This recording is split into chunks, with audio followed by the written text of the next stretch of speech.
Most everybody knows the sounds of NASCAR racing, but unless you're a fan who goes to the races often, you most likely do not know the voices who call the action on the track every weekend.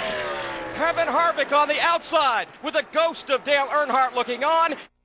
These men and women make legendary calls using experience and feel, not technology or nifty graphics.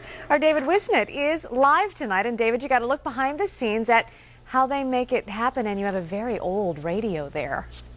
Yeah, I do, Tanya. If you haven't heard a race on the radio, you really are missing a treat, and we got to go behind the scenes. We got a real insider's look at one of the most complex juggling acts in all of broadcasting, and it has a really neat old school touch.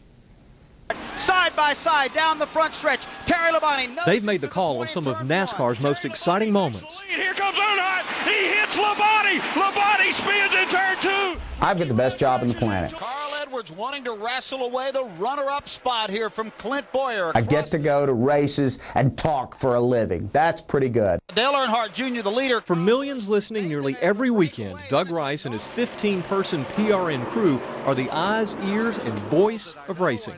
It's the Cobalt Tools 500 on the Performance Racing Network.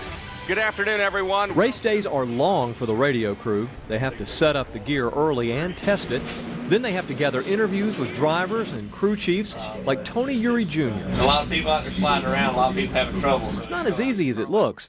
Rice and Mark Garrow in the booth run their own delicate relay race with turn and pit announcers for 4 or 5 hours. It's handing off the baton. Chuck Carlin, once he got around Kyle Busch, Clint Boyer checked out. He certainly checked out. Some 12, 15 car length separation between Clint Boyer and Kyle Busch already. The number one thing I get asked is, how do we go from turn to turn?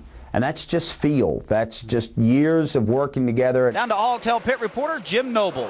Hey guys, Robbie Reiser has been pretty quiet. Rob knows when Mark and I are done with our sentence. Chuck Carlin knows when Rob's done, and that's pretty special. This also helps. Old school technology, basically a broken antenna. Alicia Lingerfeld is our producer-director. She has an infamous pointer that she points to things rather emphatically sometimes, saying, you've got to go here, you've got to talk to this person now. Brett McMillan. Martin Truex Jr. is in. He's getting a 4-tire change. But it may be those turn announcers who have the best job. And now Carl Edwards starting to close on Boyer. Whether perched on a condo in turn 4 or on a deer stand 15 feet above the track in turn 2. I think every race fan should have an opportunity to be up here with me just one time. Watching these cars flash by, it's pretty spectacular. For Rice, a lifelong fan, his job is a calling, and it has allowed him to call some of the sport's most exciting and heartwarming action.